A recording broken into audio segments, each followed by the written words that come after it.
Hi, everyone. My name is Samantha Moody. I go by Sam. I am a speech language pathologist, and I'm also a play project consultant with the Developmental Behavioral Family Readiness Center at JBLM. Lots of acronyms. I know I'm new to the Air Force military world myself.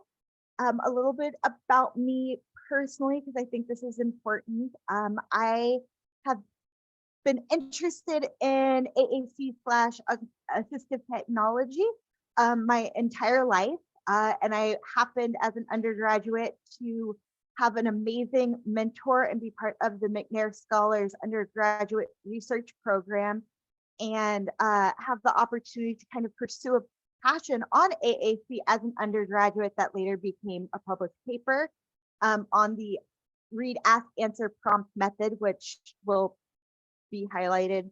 There is Dr. Harn was my mentor along with Miss Dana Pittman. I'm sorry, you guys, I just butchered your name. But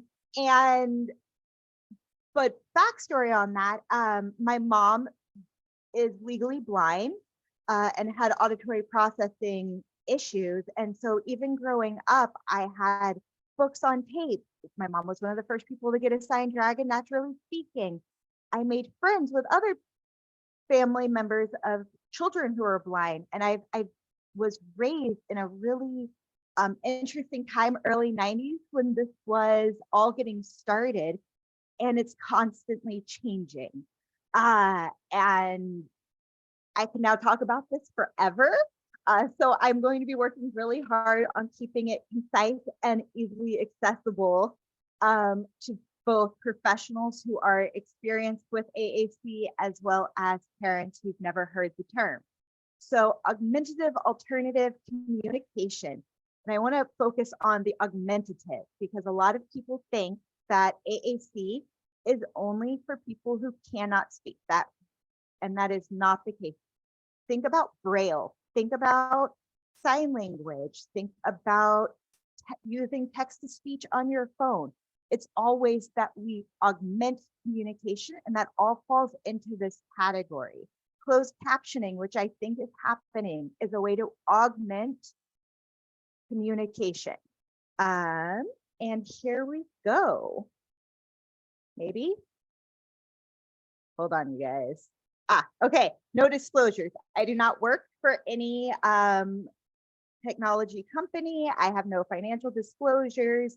And this opinion is not the opinion of the United States military. So AAC, I think a lot of us feel like this. This is a simulation of a team implementing AAC, especially my work experience, especially in the school setting or medical setting. But the team that supports whoever the individual is, regardless of age, AAC can be used in hospitals, for adults. It's a balancing act, and making sure that everybody is working together in coordination can be really, really challenging. So I want to acknowledge that. So the main goal of this presentation is to help all of the members of the team, including families across the board, to understand what AAC is so that it can be implemented effectively across settings. All right, so the world of AAC has drastically changed, but there are still a lot of beliefs out there that are not based in evidence-based practice. So I want to give a shout out to the deaf community, because a lot of our research about AAC stems from things like Helen Keller, deaf culture. And during the Super Bowl, there was a video of the grandma signing to the little baby. We know that AAC promotes speech instead of inhibiting speech, but this is still a really common misconception that's out there. You can use there's no age requirements. AAC impacts children 3 years and younger. We talk about baby American Sign Language all the time. AAC has no prerequisite skills, including intent to communicate. That's really important. It's not what a lot of SLPs were taught previously. There's been a drastic change in the field. So that Yeah. is something, yes. Can you, when you say intent to communicate, can you talk about that like in lay speak a little bit, what you mean by you don't Yes. have to have that? So this was, I'm going to use a personal story. One of my clinical settings was a traumatic brain injury rehabilitation setting. And we had an individual that had previously gone through the process and had regressed. And when we saw him paralyzed, staring off into space, but the report was saying he had been using yes and no and verbal communication, and we weren't seeing that in this setting. And I had one supervisor who was like, we can't do anything. And the other supervisor was like, no, there are strategies. And we started doing hand under hand and asking environmental yes, no questions and doing hand up, hand down. And that process of getting him engaged in communication started the brain and the effort flowing, and we started getting more and more intent, which showed us that we was capable, and that circle. But to initiate at the beginning, we did not see any attempt to communicate with the outside world. That would be one of those individuals where there, some people might say incorrectly, there's why bother? There's nothing there. And that's absolutely not the case. And we'll be talking about that in more detail. Does that answer it? Was that a good example? Okay. Yeah, that's great. Thank you. Core vocabulary is essential. We won't really have time to go super into core vocabulary, but essentially it's the I, he, yes, no, more, those main functional words that are the 75% of spoken language. And then things like I see, those two are core words, where cow is something called a friend word. So we're going to briefly touch on that, but that's going to have to be part 2 of this type of presentation. We all learn communication by being submerged in a language-rich environment. We know this for typically developing children that are not exposed to language, and it's absolutely true across the board. Okay, so what happens when one of those team members say something like there's nothing there? We have to share education and facts and come from a place of learning. And there are lots of different ways to do that in a respectful manner. And you can show videos, you can record some of your students with permission, of course. On ASHA, there's AAC Myths and Realities. Kobe Dynavox has a fantastic myths and realities, as well as videos of success stories. There's lots of ways to do that. What does ASHA stand for? Oh, sorry. American Speech and Hearing. Speech and Hearing Association. I just had a brain fart. It is the national organization and umbrella for all speech language pathologists and audiologists, and there are tons and tons of communication resources on there. All right, so this right here, this little boy, that's a core board and core word board, and we'll talk more about the different types of AAC. So no tech. For somebody who's selectively mute, or the deaf community or partially deaf community, we might use pointing or American Sign Language or writing with a pen and paper. All of those would be considered no tech.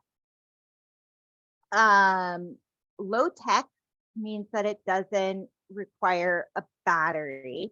No tech and low tech, interchangeable. It can be mid-tech.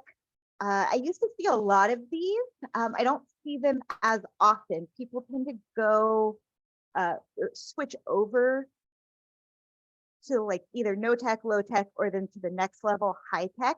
but this has a battery, and it's static, a static display, which means you can't change it constantly, but sometimes it has voice output and sometimes it doesn't. And then high tech, which is what a lot of people think AAC means, is the, iPad, tablet where it talks. People think Stephen Hawking because of the voice generating aspect, or people have never heard of it and don't know that it exists. The voice output or the speech generating device are options. Some have it, some don't. There's just a huge range, and having a speech language evaluation and a dynamic evaluation to determine which form of AAC is appropriate for each individual is critical. So who benefits from AAC? So cerebral palsy. We have maybe the stereotypical child with autism that doesn't have spoken language. That's what a lot of people, they think AAC, autism. That's frequently true, but not always. But also individuals with Down syndrome. And a really interesting conversation we just had in our office was, for me as a speech therapist, I think apraxia of speech is right in there because of when a child or an individual can't be understood, that's when AAC, whatever form, whatever level of complexity is appropriate. If somebody can't have their communication needs met at all times, at all emotional states, and in all settings, that's when some form of AAC should be considered. So for some kids with like apraxia, the longer that they talk, the more difficult it is for them, and their motor planning goes down. For some kids, when they're overstimulated or upset, verbal communication goes down, and so they might not need it at home except when they're upset, but they will need it with unfamiliar communication partners. So keeping all environments, all settings, and all emotional levels is also important. So this goes back to prior schools of thought and current based practice. I think that this, because we've always done it that way, is one of the most evil phrases in the human language. But if we go with a prerequisite model of the child needs to prove that they're capable of using it, we go from the child does not appear to understand to they're not given access.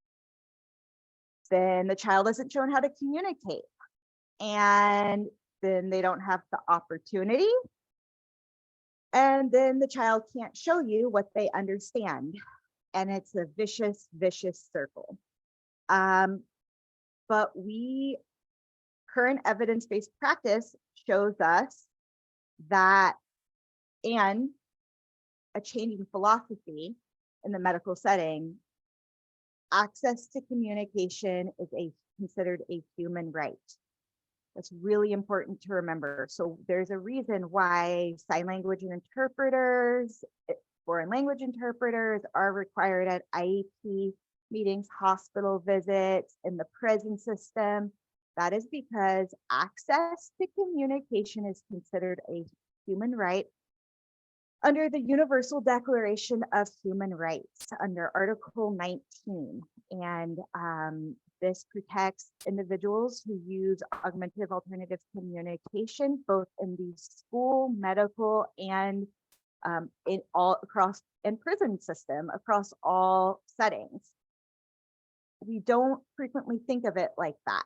And that's one of the things I'm hoping to change with this presentation. It's also important to express disappointment and sadness. A lot of us get stuck in the requesting and focusing on requesting. We can access and model when we're upset. And so there's a lot of memes out there in the world of speech therapy. Prerequisite for AAC, breathing. That's it. We presume competence. And that's what this next slide is about. And the current evidence-based model for AAC evaluation is called presuming competence. So we go from the child does not appear to understand to the child is given access to AAC. The child is shown how to communicate. We call that modeling. Child has the opportunity to learn language. Shockingly, not so shockingly, the child appears increasingly intelligent and capable. People are like, oh, wow, look at all the things that child or individual understood. It gets used more. There's a naturally reinforcing effect. One of the families just told me the best story. We started with flow tech, printed it out. I'll have an attachment of this. We got the family to finally model. Food was highly motivating for this child. And they started using modeling. I want help, and then juice. And the little one started carrying the piece of paper around with her and was taking it around to bed. It was so sweet. We break the circle. By presuming competence, we break the circle. And there are so many different ways of access, but it needs to be, there are amazing technology out there where it's eye gaze, there are mounts, there are all sorts of things out there. And it's constantly changing and improving. So maybe something that didn't work 10 years ago is now going to work. So try to keep an open mind, and just keep trying. So from a AAC intervention compared to typical language development. So we talk to babies frequently from utero. We talk to them all the time. We coo to babies, all of those things. And they're submerged in language before their first word. But a lot of times with AAC users, we expect them to immediately start choosing icons. Okay, so we have to model using the new system for an extended period of time before we expect the individual to start speaking through the new system. Young children learn to speak either in one word or chunks, adult language learners, before we expect really complete, complex sentences. The same thing is true for AAC. We teach 4 words and phrases before we expect complex sentences and really long, difficult to navigate words. Babies, we were talking about this, babies hear and are exposed to language. And when parents are deaf and they model AAC from before birth, there are very, very, very young babies who are starting to sign when they are submerged in a language-rich environment. When the same is true with whatever mode of communication, whether it's the AAC devices modeled or American Sign Language, the individual will start using that system faster. 30 minutes, one time a week at school is going to do very little. The whole team has to be on board. Parents, teachers, it really requires occupational therapists, physical therapists. That's really a critical component. And this is the other really important part. Babies are encouraged, and we go, yay, when they start babbling, bah, bah, bah, bah, bah, bah, all of those things. We have fun with the vocal play, but when let's say 5-year-old non-speaking autistic child is given a high-tech AAC device and they're playing with the device, it's viewed as a STEM and taken away. We want to provide the same opportunities that to, and this is one of my most frequent questions, I promise we'll come back to this, but we want to provide AAC users to have the opportunity to play with their device in a no pressure, fun environment, and show them that their communication attempts, even if they don't make sense, are acknowledged.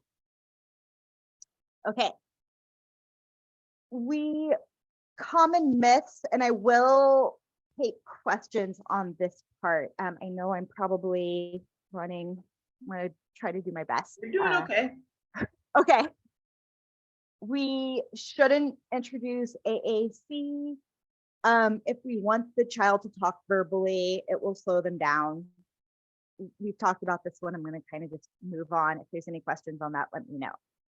The other common myth is I should limit the number of words or only do a field of 2 or 5 or 6 based off of the child's cognitive level, symbol recognition, communicative attempts.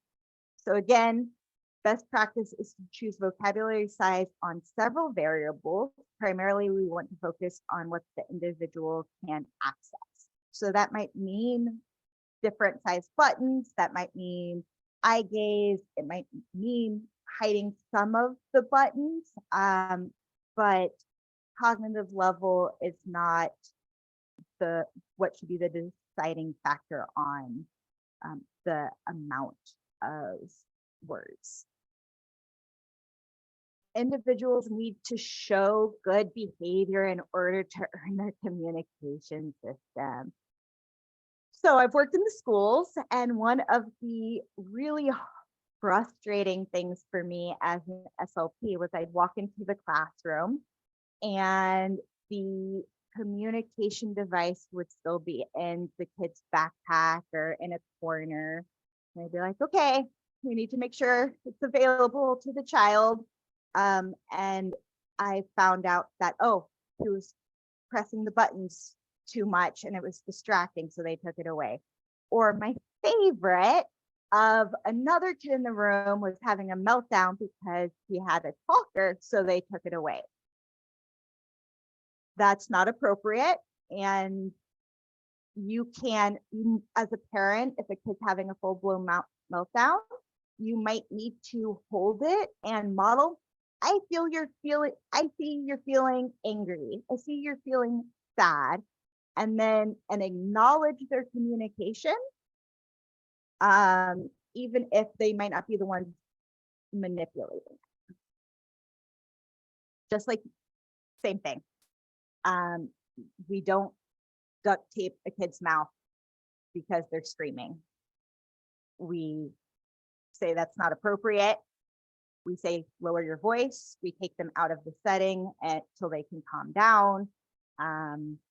When you take away someone's communication device, it's essentially the equivalent. And any questions there so far? I know that's a hard one.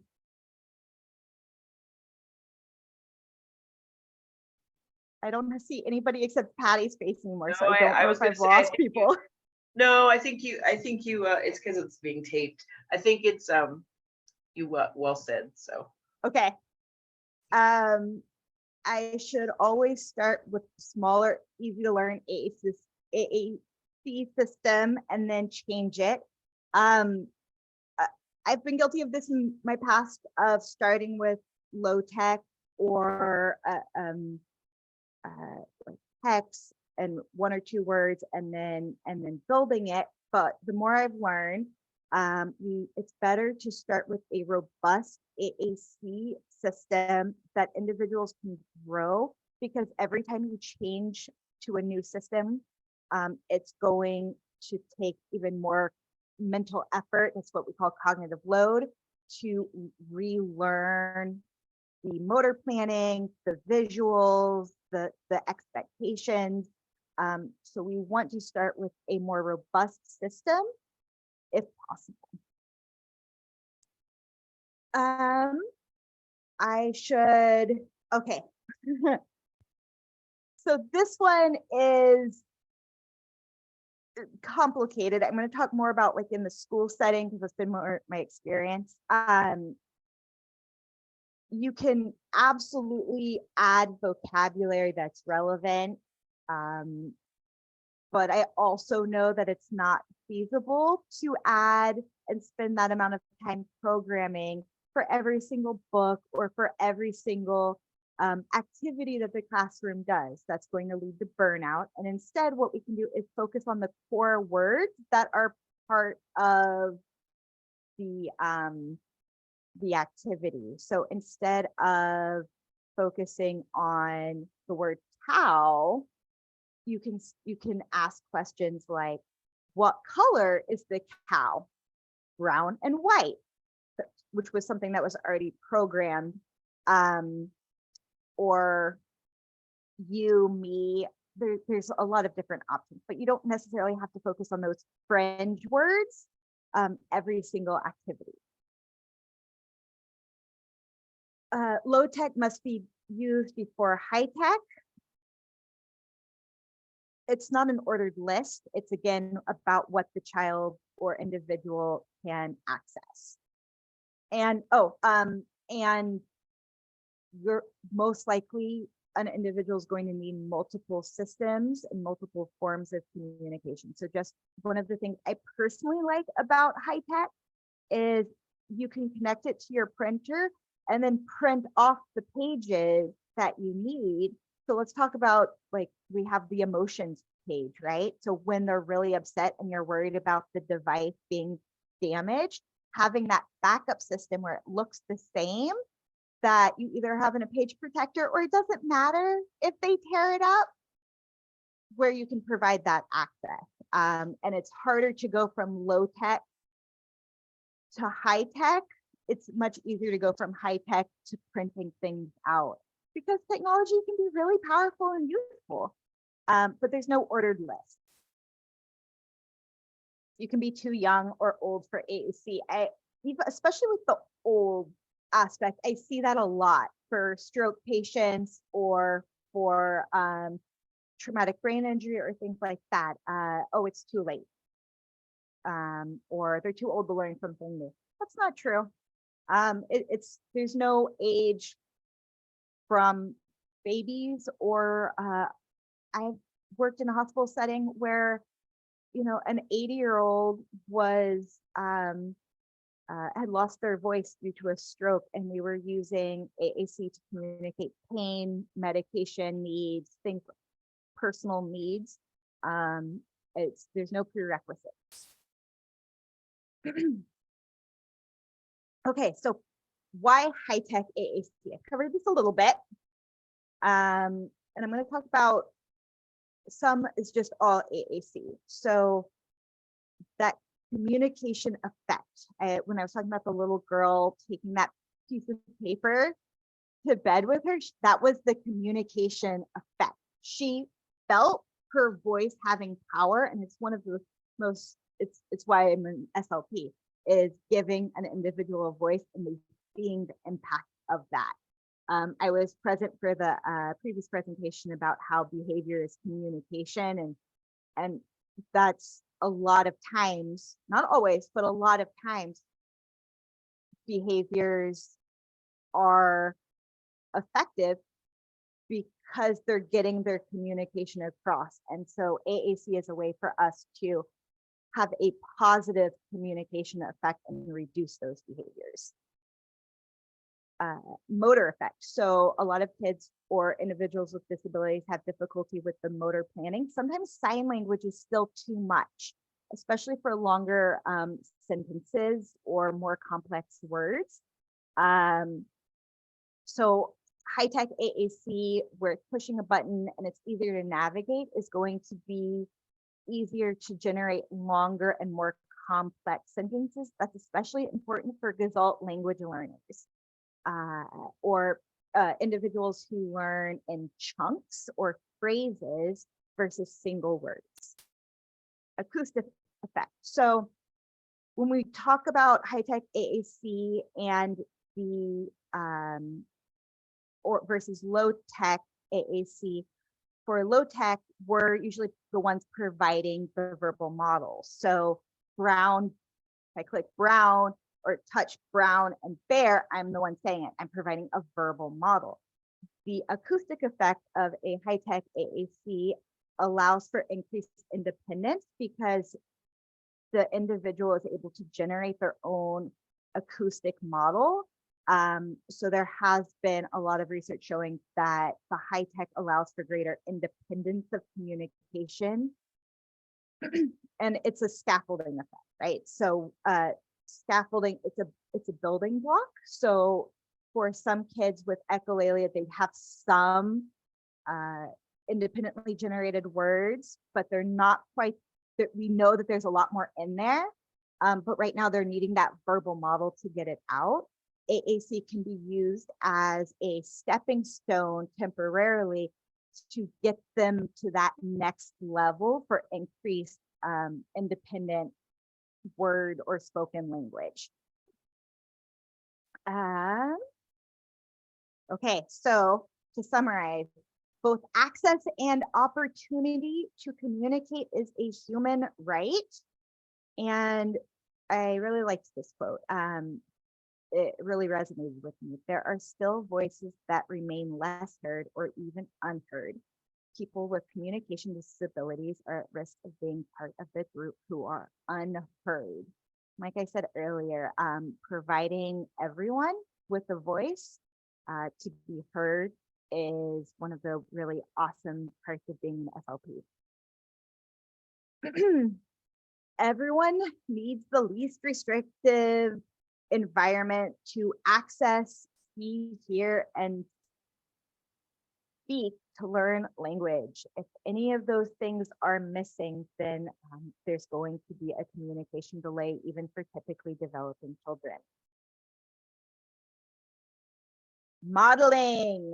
So it starts young. We talked about this. Babies are geniuses. Their brains grow. The sooner, the better.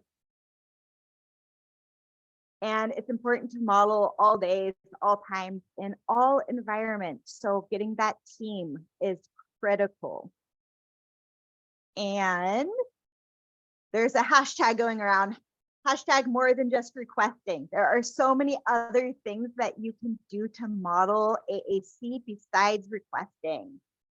You can label things around you, the communication partner. You can learn how and model things and find things on the device, label it things.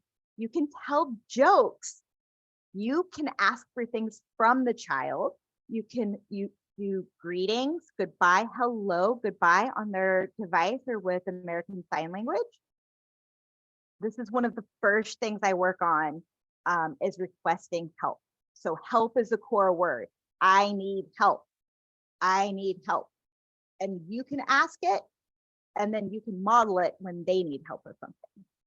Sharing information, and then reading books together. So a lot of AAC users get left behind once functional communication has been established, but there is a method called the read, ask, answer prompt, which is what I did my research on.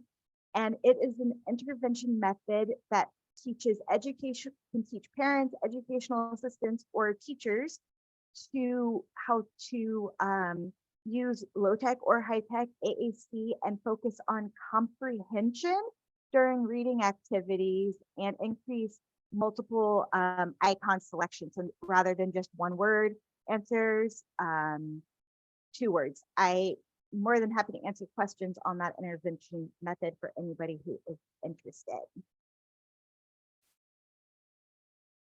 Frequently asked questions. And what if an individual drops or throws their AAC system? There are amazing, amazing cases out there. And if you go through one of the insurance companies and get a dedicated communication device, which I highly, highly recommend, it will be covered by insurance. It is durable medical equipment. It's not the end of the world. What if we go somewhere that's the swimming pool where we can't bring the device? The printing from the high tech is a great example, but again, having multiple forms, both high tech and low tech or no tech, is always a good recommendation, because there are going to be situations where you forget and you always want to have a form of functional communication. And what should I do if other people don't see the point? Educate. It's hard. Advocacy. Woo! It's a human right. There's a lot of different ways to work on getting your team all on the same page. What if the student sims on the device, seems to be playing, or is just pressing the buttons repeatedly? So there's multiple different things that you can do. Just like one, we can talk about how babies babble and play. This is how that they learn. Setting aside some time to do that. Working on turning down the volume rather than taking it away. There's lots of different ways to handle that situation, but it being a reason to deny access is not a good reason. The other thing that I highly recommend you doing is joining in the child with randomly pressing buttons and adding on to it.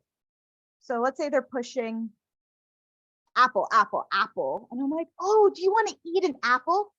Maybe that's what they were trying to say. Maybe it's not, but that way you're adding to it and acknowledging their communication attempt. Why a dedicated speech system and not just on his or her personal school tablet? So two different reasons, and this is the most common question that I get about high tech.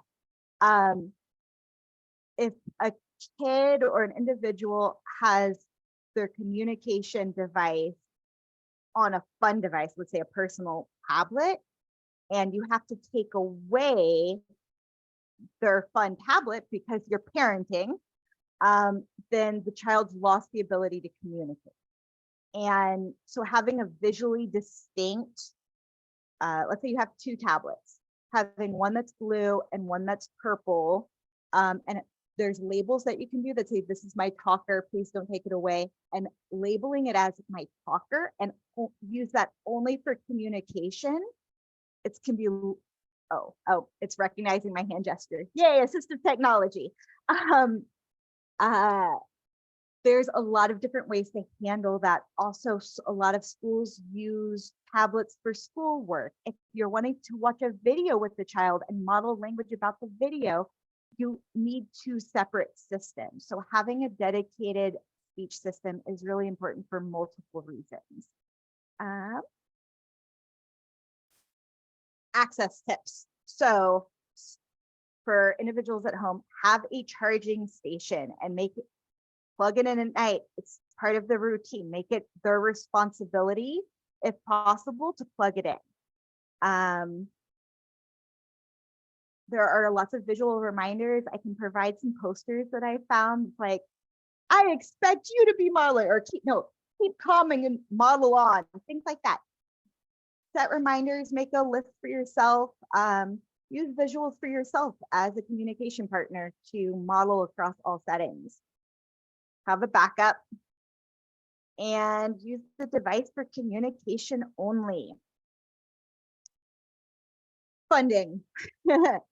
Real quick, I'm more than happy to provide more resources, but specifically for Washington state residents, we have an assistive technology lending library where you can rent a trial device for 2 weeks per loan. There is a shipping and handling fee for the return shipping. It's about $30. But I currently have a kid trialing a device, and depending on the parent or the school admin, you're able to use that. Let's say if the schools are like, oh, we have to show that the kid can use it, this is a good way to have that access or show it to parents and then get the data that you need in order for it to get approved in the school or through insurance purposes, because insurance systems. there are, and that's the link to it if anybody is interested. And then there are Tobii Dynavox, a lot of the other companies have free consultations with SLP experts, but also so does the Washington State Technology Lending Library. Here's some additional funding sources. And there, if you're looking to learn more, the three major companies, including LAMP, which has a lot of autism specific research and about motor planning, has a lot of training. Tobii Dynavox, huge resource, and Proloquo to Go. All of them have free video trainings, resources, references, and links for professionals and parents. And here are some of my favorite additional resources. And for speech therapists out there, there is one of my favorite things from Speech and Musing is a AAC training guide. It has core words, it has visuals, it has a lot of the information I provided in parent-friendly or teacher-friendly handouts. I highly recommend this guide. Oh, and then there is my information, and I'm more than happy to answer any questions anybody may have. Now Sam, or in the future. We're gonna definitely have the in the notes, meeting minutes, we'll have these slides. So if people want to see those resources again, they will get them in the email. Yay! I was gonna have you stop sharing so that we can see each other better. And I had a quick question, which is, would you say, for, again, not everybody has the same level of experience with SLPs, speech language pathologists. My understanding is that not every SLP is going to be able to do AAC or feel comfortable supporting AAC. Is that right? Absolutely. So I was one of the very lucky ones at Lamar University to have an AAC class and work with someone who was already an assistive technology specialist that was going back to school for her to become a speech language pathologist to better provide services. I have come across, there's a lot of programs right now that are still not teaching about AAC and are still teaching the prerequisite models. This is a new field. And for parents out there, if you're interested in AAC and someone says, I don't have any experience with it, or I don't believe in AAC or anything like that, you're allowed to shop around and find a speech therapist who is comfortable and willing to learn. Does that answer? Yeah, that's great. questions? I think Peter had a question too. Yeah, so I actually have done a fair amount of work with AAC. My boss actually uses AAC at the ARC, and we visited the Microsoft Accessible Technology Lab or Inclusion Lab. Oh, Some cool. yeah, they got some really cool stuff there. But one of the real conversation points that we had is about the tech side itself and how a lot of there's kind of end of life of technology, and suddenly this adapter doesn't work, that adapter doesn't work. Are you seeing trends where that is getting better, or is that just going to keep on happening where it's like, oh, because the iPhone now uses this port, the new iPhones won't work with this device or whatever? So I will say Tara is probably going to be a better be able to answer that question. From my personal experience, I'm seeing technology get better and more accessible and lighter weight, and there's more and more options every day. It used to be that the three big box companies were the only choices, and there's more and more alternatives, apps, things like Google, like microphone and speech to text that 10 years ago you'd have to pay for a separate device or program. Mm-hmm. It's free now to everyone. So to answer your question from my perspective, yes and no. Mm-hmm. Do you mind if I jump in, Sam? Yeah, absolutely. Go ahead. So as a company, Tobii Dynavox supports clients and SLPs and parents with a lot of learning resources. So I was first going to mention that in terms of people who maybe are a little resistant to AAC, you can direct them to, you could even like give them my contact information and have, or tell me about them and I can reach out with support. A lot of kind of what Sam was saying, a lot of graduate courses or programs don't include a lot on assistive communication, which is really unfortunate. And I am willing to and able to, supply some of that education, whether it's like a one-to-one meeting or a phone call or going out into a school district and doing an in-service. Because a lot of the reservations around AAC comes from lack of understanding, and people are just really intimidated by these systems when they're quite, especially now, a lot more like straightforward to use because technology is so advanced. In terms of technology going out of like getting too old to pair with something like an iPhone, Sam is exactly right. There are AAC technology now it's so advanced that it's really tough to say, oh, we can't find an adapter for this device. We can like pair phones with our devices. We can browse the internet using eye gaze on our devices. We have really amazing tech support who you can easily call and get an answer to a lot of these like techie questions, and they'll point you in the right direction. So there's always going to be a solution. Tara, Yeah. do you know if, because what I can imagine, and maybe this isn't true, but would be that larger companies like the one you are a part of would have a replacement option. So like, how when you buy warranties on your electronics, like if you have AAC systems and they're starting to get out of date in terms of the operating system, iOS, or that you're allowed to trade them in, like you trade in your phone. Yep. So that's a great question. That's a great point. There are warranties on the devices. Usually if someone has a device, if it's funded by insurance with a lot of diagnoses, even outside of the world of neurodivergence or outside of the world of autism, if someone has a device that's funded by insurance, every 5 years, they are requalified for like another device. So that also would be, billed to insurance. So they come with warranties. Like if it gets thrown into a lake somehow and they just can't use the device anymore, there are warranties to cover, crazy accidents or something that would cause the device to not work any longer. And then requalification for a new device every, 5 years, typically with insurance. Okay. Peter, did you have a follow-up? Yeah, there is a AAC support group that the ARC runs that you might want to connect with. It's called Smooth Talkers.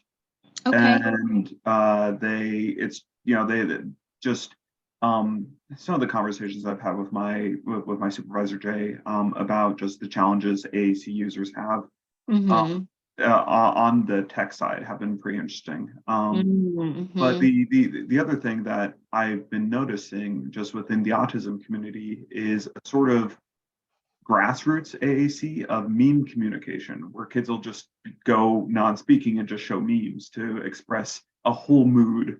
And that's been talked about that. It's really interesting. I do it sometimes. Like I'll yeah.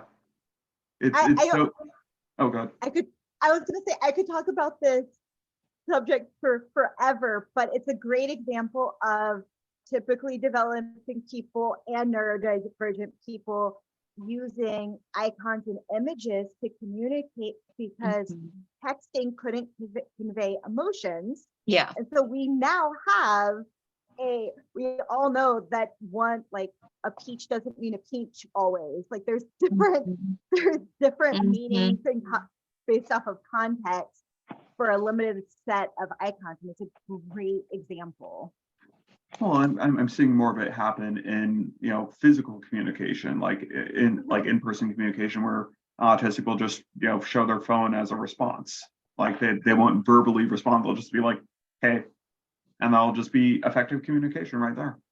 And Yeah, that's which is assistive communication. Anything that's, yeah, go ahead, Sam. I was going to say that's also what a lot of the deaf community does, as well as the visually impaired community as well, because they have special devices on their phone. And I'm going to use the deaf community as a great example of they need to be able to interact with people independently without an interpreter. And while I love the deaf community and the deaf culture, and I'm absolutely for everybody in the deaf community learning ASL, more technology is leading to increased independence and not needing an interpreter everywhere they go to, like order a Starbucks. There's now, oh, there was a cool video of the Starbucks having a video screen because they were by a large deaf community, and they hired multiple people who knew sign language and were able to cater to the deaf community. That's all assistive technology. I'm going to interrupt you guys for a second and let I Dee know. ask her question. That's all really cool information. You're all good. I'm just kind of processing and listening on this end.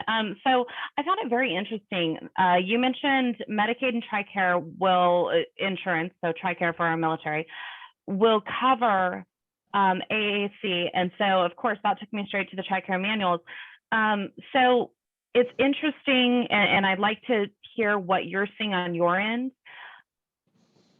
TRICARE and ECHO are notorious for refusing anything that could be covered by public agency. That includes public school systems paying for special education, including assistive technology. So are you seeing a lot of kickback from TRICARE when it comes to assistive technology that is included in the IEP? So I'm going to talk from the school perspective, as well as now on the other end of it. I'm new to TRICARE. Actually, how I reached out to Tara was I was wanting to make sure that there was zero wiggle room for TRICARE. And I just went through that process. So we'll find out in a month or two if what I did was enough. But from the school perspective, it's really important, and I'm seeing this all the time, that people are not including AAC as in the IEP correctly. So word production software, speech to text, voice to text, all of those things are AAC and they're listed as accommodation. But the tech people at the school have to be informed and unlock the student's computer. Additionally, if a student only has access to it at school, it gets wiped in the summer, so all the hard work, and then the parents don't have access to it, and it's not available in the home, which again does not allow for a modeling across all environments. The parents could be part of the training, so it's a huge disadvantage. Thirdly, a lot more and more schoolwork is being done on the school, like individual computer, and then they don't have access to their communication device while they're, let's say, reading a book on their school tablet. Audio books, if with a SLP prescription or doctor's note, are now free for children or individuals with communication disorders. It was part of ASH. I can try to find that link for people. But in schools and IEPs, we're still seeing teachers and special education teachers focusing on reading fluency. Kids with autism frequently have hyperlexia or gestalt language learning. Throw reading fluency into the trash and work on comprehension. Things like that. But having access to audio books, assistive technology. Sam, all I'm of those just things. mindful on time again because we only have 15 minutes left of the meeting. Do you want to just say, like, for the TRICARE thing, what you learned from doing it. I mean, what I'll say, D, is TRICARE is always finding ways to deny things. It's kind of they're masterful at it, or that to put in an additional hurdle to get it covered. And so I always go to the people that have had success getting them and just find out how they specifically requested it, what they said, and what they're used the exact language and things like that. But what did you do, Sam? Kobe Dynavox offers a template that that gets approved through Medicaid, which is one of the most other notoriously difficult ones. And then I get submitted through a reviewer to someone like Kara that then goes to the billing company to try to reduce the risk of it being denied. That's what I find is if you know someone who's done it, or you have a reviewer that you have access to, they'll tell you, because it's going to get kicked out by TRICARE. They're going to kick it out to whoever they consult with to decide if it's approved or denied. And usually that's a certain type of professionally trained individual, and they're looking for target words. And unfortunately, what I'll tell you is, because I do this in my diagnostic write-ups, that changes. So after they start approving a bunch of them, they go in and say, we want this word now, and you just have to just keep up with it. But it can get done. It just sometimes is a back and forth process, which is unfortunate. Thank you. I appreciate that. And recognizing, the scope of this meeting and our focus with Washington, I'm going to say it definitely piques my interest because we work with military families globally. So trying to see, okay, how do we route this? So thank you for your insights. Okay, well, thank you, Sam. I think that was very obviously a great presentation. With people had a lot of interest in it, and I really love a lot of your key points about communication being a human right and the importance of opportunity and access. So thank you. Thank you. I know I went super over, so I will sign out and let the rest of the meeting. No problem. We're just gonna share resources now. So if anybody has any other things they want to include in our minutes, I think we can stop the recording. And